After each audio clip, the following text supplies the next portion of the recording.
नमस्कार साथियों, मैं सिकवाल सर आपका उदयपुर के सरजी स्टडी सेंटर पर भव्य अभिनंदन करता हूं। साथियों, स्वागत कर रहा हूं। बिल्कुल आपको इस बात से आभासित हो या इस बात को आप अच्छे से भली भांति से परिचित हो, क्योंकि उदयपुर का सरजी स्टडी सेंटर जो कि शिक्षक भर्ती की जो तैयारी करने वाले जितने भी विद्यार्थी हैं उनके लिए मनोविज्ञान की प्रश्नोत्तरी को निरंतर चलायमान रखा हुआ है। बिल्कुल आज उसी क्रम में हम मनोविज्ञान की प्रश्नोत्तरी 32 में कुछ ऐसे चुनिंदा प्रश्नों को पढ़ने वाले हैं जो आपके स्वयं के मूल्यांकन के लिए या आप अपना स्वयं आकलन करने के लिए काफी सार्थक हो सकता। तो बिल्कुल मेरे साथ जुड़ने का प्रयास कीजिएगा। मनोविज्ञान की प्रश्नोत्तरी 32 में किस तरह के क्वेश्चन पढ़ेंगे देखिएगा आपके मोबाइल की स्क्रीन पर। पहला ही क्वेश्चन जबरदस्त है। देखिए, लैटिन भाषा में पर्सोना का अर्थ क्या है? यह बिल्कुल व्यक्तित्व से पूछा हुआ सवाल है। लैटिन भाषा में पर्सोना का अर्थ क्या है? क्या व्यक्ति से है, अपूर्ण से है, लक्ष्य से है या नकाब से? बिल्कुल व्यक्तित्व से पूछा हुआ सवाल है। बात हो रही व्यक्तित्व की। व्यक्तित्व को अंग्रेजी में क्या कहते हैं साथियों? इसको पर्सनैलिटी कहते हैं। क्या कहते हैं? व्यक्तित्व को अंग्रेजी में क्या कहते हैं? पर्सनैलिटी कहते हैं। ये पर्सनैलिटी शब्द जो है ये लैटिन भाषा की पर्सोना से निकला है। किससे निकला है? पर्सोना से निकला है। इसका मतलब ये जो शब्द है लैटिन भाषा का है। किस भाषा का है? लैटिन भाषा का है। और इस पर्सोना का जो अर्थ है वो होता है नकली चेहरा। क्या होता है? नकली चेहरा, जिसे साथियों हम नकाब भी कहते हैं। क्या कहते हैं? नकाब भी कहते हैं। तो बिल्कुल आप समझ गए होंगे आखिर उत्तर कौन सा होगा? डी उत्तर होगा। व्यक्ति से होगा नहीं, अपूर्ण से होगा नहीं और लक्ष्य से भी होगा नहीं। तो आप बहुत अच्छे से समझ रहे होंगे। हर शब्द पर, हर विकल्प पर मैं चर्चा कर रहा हूं सिकवाल। तो चलिए अगले क्वेश्चन की ओर। क्वेश्चन नंबर 2 क्या कह रहा है? सत्य कथन का चयन कीजिए। कहने का तात्पर्य है यहां 4 विकल्प दिए गए, उनमें से कौन सा विकल्प जो है वो सही है या सत्य है या सार्थक है। नंबर 1, मादक वस्तुओं के उपयोग में स्मृति और हमारे संस्कार निर्मल पड़ जाते हैं। यदि हम मादक पदार्थों का उपयोग करते हैं तो हमारी याददाश्त और हमारे संस्कार कमजोर होते हैं क्या? यदि आप इस विकल्प को मानते हो तो बिल्कुल मादक पदार्थ आपकी स्मरण शक्ति को तो कम करता ही है। यदि आप मादक पदार्थों का सेवन करते हो तो यह बात तो क्या हो रही? सही हो रही। फिर है दूसरा विकल्प, क्या मादक वस्तुओं के उपयोग से हमारी स्मरण शक्ति की प्रबलता प्रभावित नहीं होती? जब ऊपर प्रभावित हो रही है और अगर यहां नीचे वाले में कह रहे हैं कि प्रभावित नहीं होती, तो यह विकल्प तो क्या हो गया? गलत हो गया। नंबर 3, मानसिक चिंतन जितना कम होगा विस्मरण उतना ही अधिक होगा। यदि आप कम सोचोगे तो आपकी स्मरण शक्ति ज्यादा बढ़ेगी क्या? जब तक आप चिंतन नहीं करोगे तब तक आपकी स्मरण शक्ति में भी बढ़ोतरी नहीं होगी। तो यह विकल्प भी क्या हो गया? गलत, और सभी हो ही नहीं सकता। तो पहला ही विकल्प क्या माना गया? बिल्कुल सही माना गया। यही तो सवाल पूछा जा रहा है। बिल्कुल ये व्यवहारिक क्वेश्चन पर आधारित है। तो ये ए विकल्प क्या हो रहा है साथियों? सत्य हो रहा है कि मादक वस्तुओं के उपयोग में स्मरण शक्ति संस्कार निर्मल पड़ जाते हैं, यानी कमजोर पड़ जाते हैं। चलिए अगले क्वेश्चन की ओर। क्वेश्चन नंबर 3, सोचिएगा, समझिएगा और उत्तर तक पहुंचने का प्रयास कीजिएगा। सर्जनशील बालक के बारे में कौन सा कथन सत्य नहीं है? एक क्रिएटिविटी चाइल्ड जो है उसको लेकर कौन सा कथन सत्य नहीं है? इसका मतलब सवाल क्या पूछा जा रहा है, कौन सा कथन सत्य नहीं है? सर्जनशील बालक जिज्ञासु होते हैं, बिल्कुल ये कथन तो सत्य है, इसलिए ये उत्तर होगा नहीं। सर्जनशील बालक साहसी नहीं होते हैं, बिल्कुल होते हैं, तो इसका मतलब ये कथन क्या हो गया, असत्य हो गया। फिर है सर्जनशील बालक लोचशील होते, बिल्कुल समय के साथ वो परिवर्तित होते हैं, ये भी सत्य है, लेकिन यहां क्या हो गया, गलत। क्या सर्जनशील बालक मौलिक होते, बिल्कुल होते, तो यहां पर ये भी क्या हो गया, गलत। तो यहां पूछा जा रहा है कि सर्जनशील बालक का के संदर्भ में कौन सा कथन सत्य नहीं है? जो सत्य नहीं है वो कथन क्या भी है कि सर्जनशील बालक साहसी नहीं होते हैं, ये कथन असत्य है। इसी वजह से ये बी विकल्प क्या माना जाएगा, बिल्कुल सही माना जाएगा। तो आप समझ गए होंगे साथियों आखिर बी क्यों सही हुआ, हर विकल्प पर चर्चा की है। चलिए अगले क्वेश्चन की ओर। क्वेश्चन नंबर 4, इसका उत्तर तो किसी साथियों का, किसी भी मेरे भाई बहनों का उत्तर गलत नहीं होना चाहिए यदि वो शिक्षक भर्ती की या रिट की तैयारी कर रहा है। ब्रेल लिपि का संबंध है, ब्रेल लिपि का संबंध है 4 विकल्प, बेरे से, गूंगे से, अपंग से, अंधे से। देखिएगा बात हो रही है ब्रेल लिपि की। किसकी बात हो रही है, ब्रेल लिपि की बात हो रही है। इसके निर्माणकर्ता कौन थे?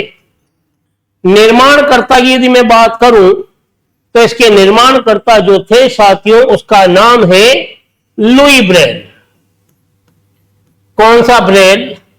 लुई ब्रेल ने इसका निर्माण किया था। कब किया था? 1830 में यह प्रकाशित हुई थी। किन लोगों के लिए उपयोगी थी?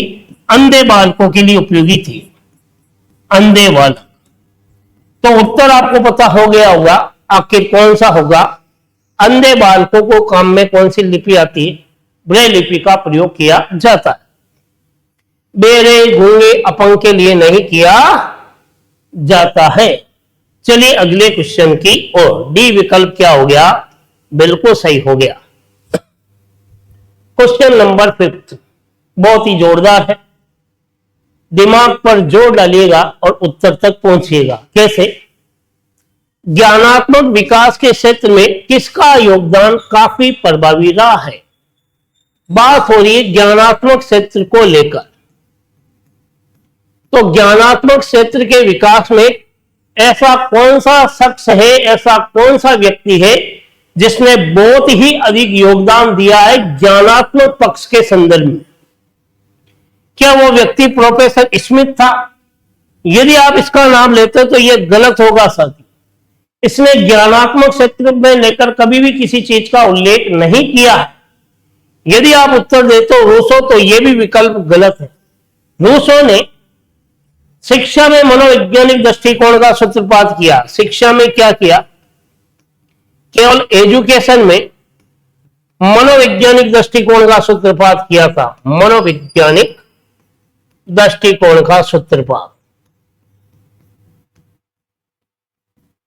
सूत्रपात किया है रूसो ने। इस दृष्टि से यह विकल्प क्या हो रहा है, गलत। ब्लूम की यदि बात करें तो इसने शिक्षा के सभी उद्देश्यों को लेकर बात किया, सभी उद्देश्यों को, जिसमें ज्ञान, भावात्मक, क्रियात्मक, सारे आगे ज्ञान, उपयोग, कौशल वगैरह। तो यह भी नहीं है। बचा कौन? तो पिंगट व्यक्ति था जिसने ज्ञानात्मक पक्ष पर लेकर बात की। ये पिंगट जो है साथियों, इसका एक नाम जीन प्याजे है। क्या है पिंगट का नाम? क्या है? जीन प्याजे ही वो व्यक्ति है जिसने संज्ञानात्मक सिद्धांत में केवल ज्ञानात्मक क्षेत्र पर कार्य किया था।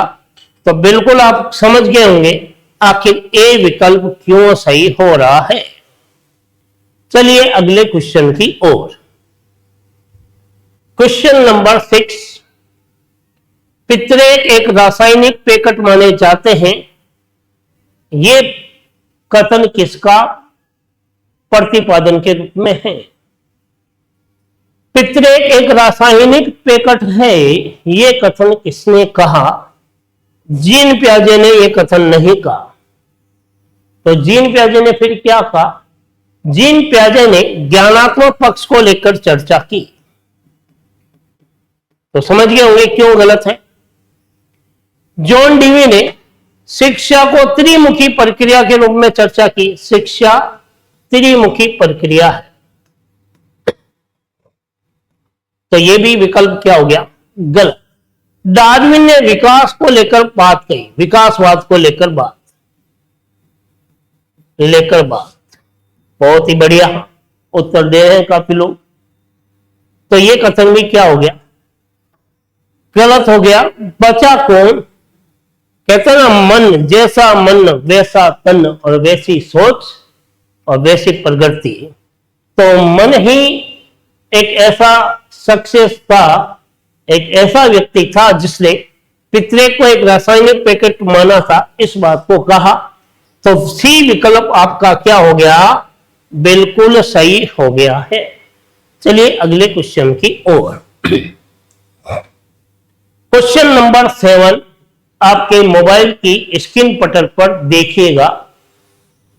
निम्नलिखित में से कौन सा मनोवैज्ञानिक बालक के विकास में स्कूली पर्यावरण का पक्षधर नहीं है? ऐसा कौन शख्स है जो बालक के विकास की यदि हम बात करें तो वो स्कूली पर्यावरण का क्या है? पक्षधर नहीं है। क्या वो जॉन एडम्स है, जॉन डीवी है, एरिक्सन है या थॉर्नडाइक है? एक बार वापस क्वेश्चन को सुन लीजिएगा। ऐसा कौन सा मनोवैज्ञानिक रहा है जिन्होंने स्कूलों के संदर्भ में पर्यावरण को लेकर जो बात कही कि विद्यालय का वातावरण प्राकृतिक में होना चाहिए, वातावरण जो होना चाहिए वो पर्यावरण युक्त होना चाहिए। कौन सा मनोवैज्ञानिक जो बालक के विकास में स्कूली पर्यावरण का पक्षधर नहीं है? तो देखिएगा, बालक के विकास में स्कूली पर्यावरण का पक्षधर थॉर्नडाइक भी रहा है। इसी कारण ये तो प्रथम शैक्षिक मनोवैज्ञानिक भी कहलाए हैं। प्रथम शैक्षिक मनोवैज्ञानिक ये तो पक्षधर रहे हैं साथियों। ये पक्षधर थे कि बालक के विकास में स्कूली पर्यावरण के पक्षधर है। तो इसलिए ये पक्षधर है। यह क्या पूछा जा रहा है? कौन सा मनोवैज्ञानिक पक्षधर नहीं है? एरिक्सन ने उपलब्धि अभिप्रेरणा को लेकर चर्चा की और इसने भी स्कूली शिक्षा में पर्यावरण को महत्व दिया था। तो यह भी क्या है? पक्षधर था। तो यह विकल्प भी क्या हो गया? गलत। जॉन डीवी अपनी शिक्षा की त्रिमुखी प्रक्रिया में पर्यावरण का क्या था? यह भी पक्षधर था है। तो यह विकल्प भी गलत हो गया। तो बचा कौन? जॉन एडम्स वो शख्स था जिसने शिक्षा को त्रिमुखी अर्थात द्विमुखी शिक्षा को द्विमुखी प्रक्रिया माना और इसका मानना था एक तरफ शिक्षक होगा, दूसरी तरफ छात्र होगा और किसी भी तरह के विद्यालय के बातों का कोई औचित्य नहीं है। तो जॉन एडम्स वो व्यक्ति है जिसने स्कूली पर्यावरण का पक्षधर नहीं था, स्कूली शिक्षा में पर्यावरण को महत्व नहीं देता था। तो डी विकल्प क्या हो गया? बिल्कुल सही माना जाएगा आंसर की दृष्टि से। चलिए अगले क्वेश्चन की ओर। क्वेश्चन नंबर 8 क्या कहता है? देखिएगा, जोड़ी परीक्षण का निर्माण किसने किया? बहुत ही जबरदस्त क्वेश्चन है। आखिर जोड़ी परीक्षण के निर्माणकर्ता कौन थे? क्या गाल्टन है, मोरेनो है, एरिक्सन है या लिफ्ट जोड़ी है? सोचिएगा, जोड़ी और ऑप्शन में भी जोड़ी यही हो सकता है। सोचिए, देखते हैं। गाल्टन ने, यदि हम बात करें तो व्यक्तिगत विभिन्नता को लेकर परीक्षणों का उल्लेख किया, व्यक्तिगत विभिन्नता वाले। समझ गए होंगे। तो इसका मतलब ये जोड़ी से कोई मतलब नहीं। मोरेनो जो था इसने समाज मिति पद्धति के बारे में बात कही, समाज मिति पद्धति, इसका भी जोड़ी परीक्षण से कोई भी मतलब नहीं। आंसर जो हो रहा है वो क्या है, एरिक्सन जो है ये भी क्या है, गलत है। इसने उपलब्धि परीक्षण को लेकर बात कही, उपलब्धि परीक्षण। तो आप समझ गए होंगे आखिर जोड़ी परीक्षण को लेकर जिस व्यक्ति ने चर्चा की वो कौन था, लिप्ट जोड़ी था, और डी विकल्प बिल्कुल सत्य माना गया है। चलिए अगले क्वेश्चन की ओर। सीएटी मापता है, सीएटी किसका मापन करता है? क्या व्यक्तित्व का, बुद्धि का, परिपक्वता का या सृजनात्मकता का मापन करता है? देखिएगा, सीएटी, सीएटी परीक्षण किसके मापने में काम लिया जाता है? सीएटी परीक्षण की यदि हम बात करें तो ये परीक्षण जो है ये प्रक्षेपण पर आधारित है। किस पर आधारित है? प्रक्षेपण पर आधारित। इसके अलावा इस परीक्षण के निर्माणकर्ता कौन है? सीएटी के निर्माणकर्ता। हर चीज की नॉलेज होनी चाहिए। आखिर ये शब्द है तो क्यों है? देखिए, जब तक टीचर पूरे शब्दों पर चर्चा नहीं करेगा तब तक मनोविज्ञान की प्रश्नोत्तरी का औचित्य नहीं है। खूब सारी मनोविज्ञान की प्रश्नोत्तरी चलती है, बहुत सारी यूट्यूब पर पड़ी है, ढेर सारी, लेकिन विकल्प पर चर्चा करके कॉन्सेप्ट क्लियर करने वाली मनोविज्ञान की प्रश्नोत्तरी बहुत कम है। वो केवल उदयपुर के सरजी स्टडी सेंटर पर ही मिलेगी। बात कर रहा था आखिर इसके निर्माणकर्ता को लेकर, सीएटी परीक्षण के निर्माणकर्ता कौन है? तो वो है आपके लियोपोल्ड बेलोक, बिना लोक का लियोपोल्ड। निर्माणकर्ता कौन थे? सामने आ गया। अब चीज आती है, यह निर्माण कब किया गया इस परीक्षण का? तो 1948 में किया। करने वाला भी आ गया, कब किया यह भी आ गया। यह सीएटी परीक्षण का फुल फॉर्म क्या है?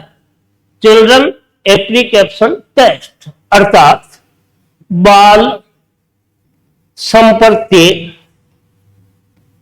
परीक्षण। तब ये सोचिएगा, और इन परीक्षणों का उल्लेख किसमें किया जाता है? व्यक्तित्व मापने में। किसके मापने में? व्यक्तित्व मापने में। तो आप समझ गए होंगे आपके सीएटी परीक्षण का किसको मापने में काम में लिया जाता है? व्यक्तित्व। तो ए विकल्प क्या हो रहा है?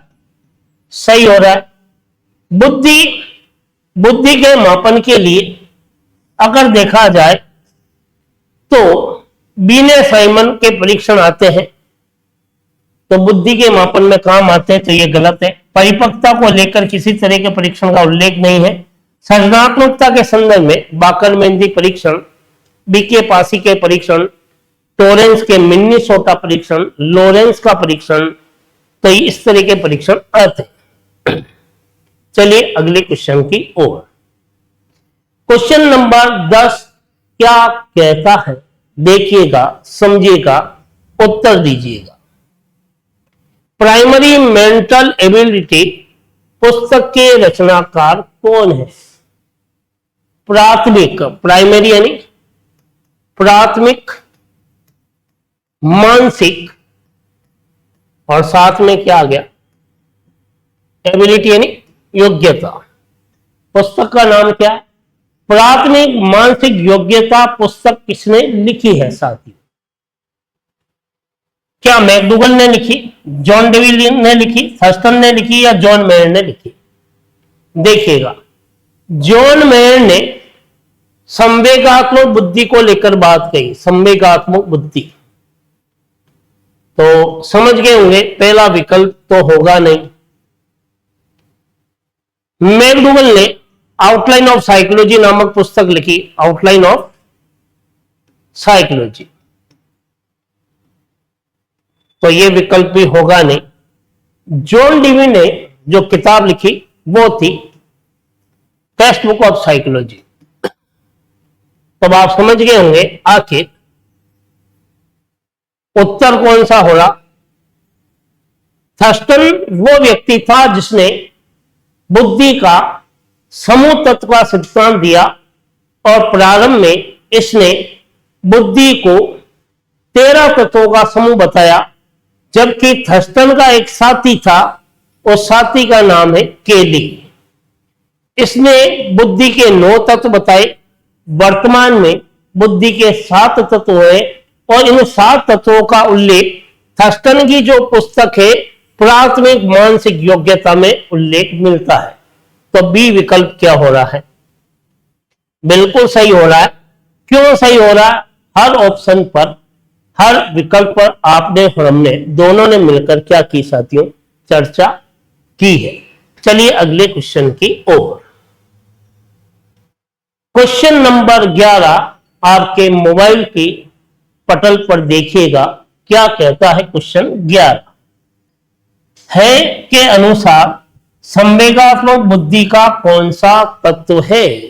एक व्यक्ति हुआ है और एक तो अपन दिनचर्या में बात करते ना, हाय इधर आ, और ये क्या है के अनुसार संवेगात्मक बुद्धि का कौन सा तत्व है? देखिए संवेगात्मक बुद्धि का कौन सा तत्व है के अनुसार स्वयं जागरूकता, सामाजिक जागरूकता, स्वयं प्रबंधन। यदि हम है की बात कर रहे हैं तो बिल्कुल, यदि उसकी बात करें तो आपके डी विकल्प बिल्कुल सही माना जाएगा। दूरदर्शिता संवेगात्मक बुद्धि को लेकर बात कही थी है के द्वारा। तो ये 3 तत्व है, स्वयं जागरूकता, सामाजिक जागरूकता, ये है के उससे संबंधित नहीं है।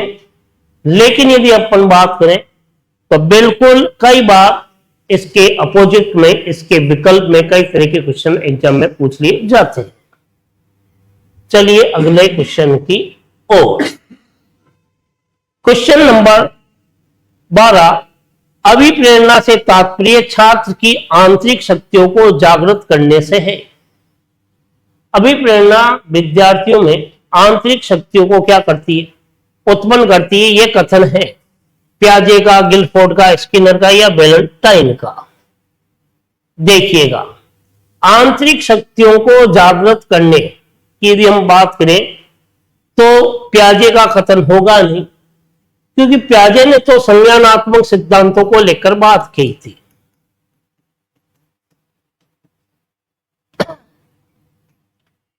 वैलेंटाइन की यदि बात करें तो इसने सीखने का आदर्श काल बताया, शेषवावस्था को सीखने का आदर्श काल।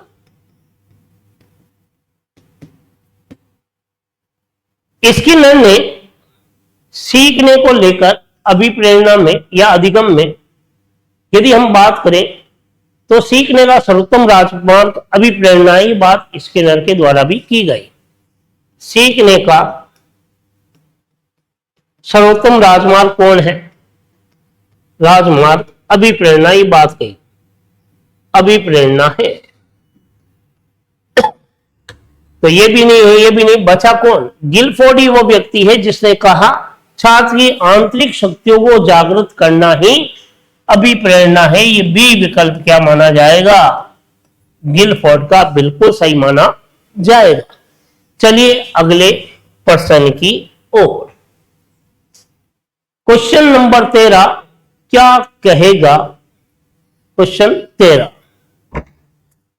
देखिएगा, जिन बालकों की बुद्धि लब्धि 140 से अधिक है वे प्रतिभाशाली बालक है। ये कथन किसने कहा? जिन बालकों की बुद्धि लब्धि 140 से अधिक होती वो कौन से बालक कहलाते हैं? प्रतिभाशाली। ये कथन किसका है? थॉर्नडाइक का नहीं होगा। थॉर्नडाइक ने क्या कहा? थॉर्नडाइक ये कहता है अनुक्रिया का चयन कर उत्तेजना से जोड़ना ही अधिगम है। अनुक्रिया का चयन करके उत्तेजना से जोड़ना क्या है? जोड़ना अधिगम।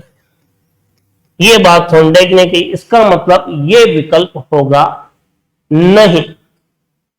तो फिर क्या होगा? यदि आप सोचते हो गिलफोर्ड की कि संभवतः गिलफोर्ड ने कथन कहा हो कि जिन बालकों की बुद्धि लब्धि 140 से अधिक होती है वो प्रतिभाशाली है, गिलफोर्ड का भी ये कथन नहीं है। गिलफोर्ड ने सृजनात्मकता में 4 तत्व बताए। कितने तत्व बताए? 4 तत्व बताए। पहला तत्व यदि हम बात करते हैं तो यह कहता है गिलफोर्ड के अनुसार समन्वयशीलता। दूसरा तत्व इसने बताया विचारों में परिवर्तन। तीसरा तत्व बताया समन्वयशीलता। चौथा तत्व बताया पुनर्व्याख्या। ये 4 तत्वों का उल्लेख किया है, तो यह होगा नहीं। क्रो एंड क्रो ने 20वीं शताब्दी को बालकों की शताब्दी कहा। 20वीं शताब्दी तो क्या है? बालकों की शताब्दी है। इस वजह से यह कथन भी होगा नहीं। तो बचा क्या है? टर्मन ही एक ऐसी शख्सियत थी जिसने जिन बालकों की बुद्धि लब्धि 140 से अधिक है उन्हें प्रतिभाशाली का नाम दिया था। तो बात कौन हो गया? टर्मन। ए विकल्प क्या हो गया? बिल्कुल सही हो गया है साथियों। चलिए अगले कथन की ओर या अगले क्वेश्चन की ओर। क्वेश्चन नंबर 14, आदतें व्यक्तित्व का आवरण है। यह कथन किसने कहा? आदतों को लेकर कि आदत हमारी पर्सनैलिटी का आवरण होती है। प्लेटो की यदि बात करें तो नहीं होगा, क्योंकि प्लेटो ने शिक्षा को शारीरिक, मानसिक और बौद्धिक विकास की प्रक्रिया बताया। शिक्षा क्या है? शिक्षा शारीरिक, मानसिक वे बौद्धिक विकास की क्या है? विकास की प्रक्रिया। यह बात कही। जेम्स डेवर ने मनोविज्ञान व्यवहार का शुद्ध विज्ञान है, यह बात कही। तो यह विकल्प भी होगा नहीं। तो फिर कौन होगा? आदतें व्यक्तित्व का आवरण। यह कथन किसने कहा? तो यह कथन आपका क्या है? स्किनर का है? नहीं है साथियों, स्किनर का यह कथन नहीं है। स्किनर ने शिक्षा मनोविज्ञान को अध्यापक की आधारशिला बताया। स्किनर ने शिक्षा मनोविज्ञान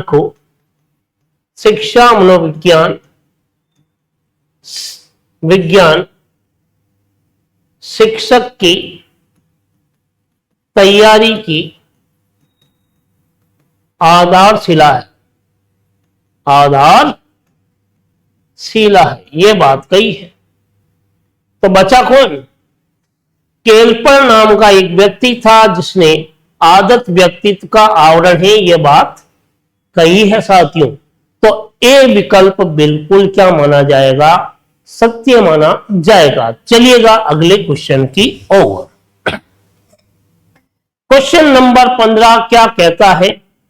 समझिएगा और उत्तर देने का प्रयास कीजिएगा। देखते हैं। समता के विकास का दूसरा नाम।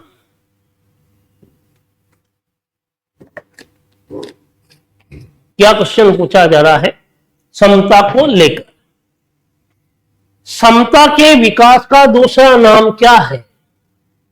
या अभिसमता के विकास का दूसरा नाम क्या हो सकता है? मनोवृत्ति का विकास, रुचि का विकास, कौशल का विकास, व्यक्तित्व का विकास। समताओं के विकास को व्यक्तित्व का विकास नहीं कहते हैं साथी। समताओं के विकास को मनोवृत्ति का विकास भी नहीं कहते। तो फिर क्या कहते हैं? समताओं के विकास को क्या कहते हैं? रुचि का विकास भी नहीं कहते हैं। यह विकल्प भी क्या हो गया? गलत। समता मतलब आप में किसी ना किसी कौशल में पारंगतता होना है। तो बी विकल्प क्या हो रहा है? बिल्कुल सही हो रहा। क्यों हो रहा है? कारण सहित बात बताइए। चलिए अगले प्रश्न की ओर। क्वेश्चन नंबर 16 आपके मोबाइल की स्क्रीन पर यह रहा। देखिए, परिवार किस प्रकार का समूह है? देखिएगा, औपचारिकता का संबंध विद्यालय से होता है, तो यह विकल्प होगा। निरौपचारिक का संबंध दूरस्थ से होता है, दूरस्थ। और आकस्मिक जो होता है वो अनौपचारिक से संबंधित है। अब आप सोच रहे हैं, आखिर परिवार प्राथमिक मानव समूह है जहां पर विभिन्न प्रकार के लोग, धर्म के लोग मिलते हैं। हो सकता है उस परिवार में रहकर बच्चे का विकास भी तीव्रगामी होता है। तो परिवार किस प्रकार का समूह है? एक प्राथमिक समूह बताया गया और प्राथमिक गुरु उसकी माता को बताया गया है। चलिए अगले प्रश्न की ओर। क्वेश्चन नंबर 17 अब नहीं है कोई खतरा, आ गया 17। देखिए, किसने व्यक्तित्व के किसी भी सिद्धांत को प्रतिपादित नहीं किया है? ऐसा कौन सा व्यक्ति है या कौन सा मनोवैज्ञानिक है जिसने पर्सनैलिटी को लेकर किसी प्रकार के सिद्धांत का उल्लेख नहीं किया है? यह सवाल पूछा जा रहा है। ऑलपोर्ट ने तो किया है शील गुण का सिद्धांत। शील गुण का सिद्धांत कहते ना, शील गुण मतलब ये नहीं है साथियों कि शीला में कितने गुण है। शील गुण से अभिप्राय व्यक्ति के व्यवहार में परिलक्षित होने वाली उन संज्ञाओं से है जिसके आधार पर किसी भी व्यक्ति के व्यक्तित्व का आकलन किया जाता है।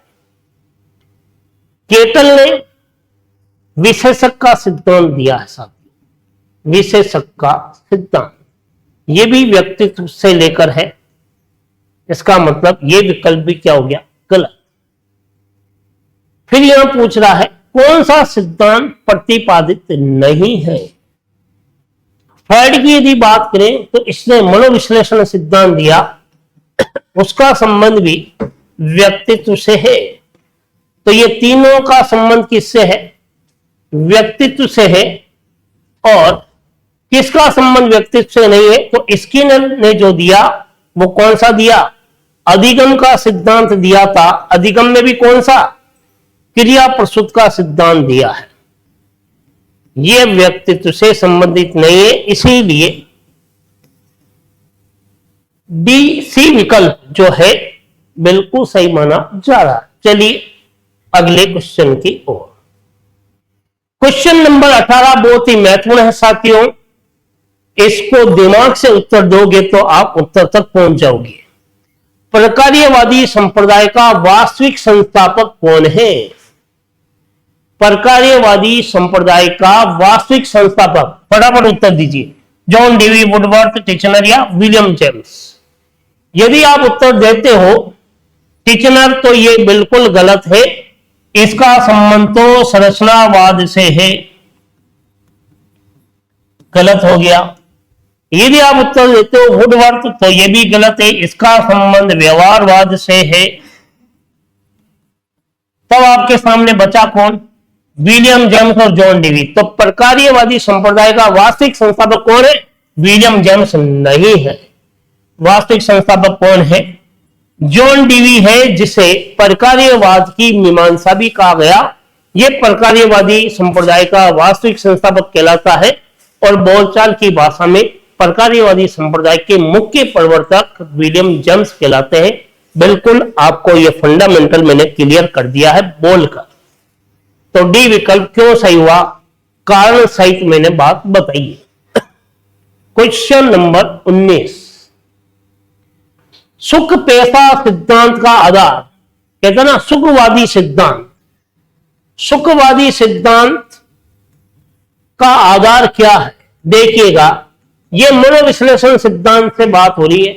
मनोविश्लेषण सिद्धांत में फ्राइड ने तीन तत्वों को मन के समक्ष, तीन तत्वों को विशेष महत्व दिया था।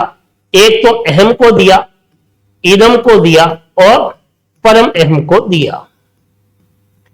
अहम का मतलब वास्तविकता से बताया था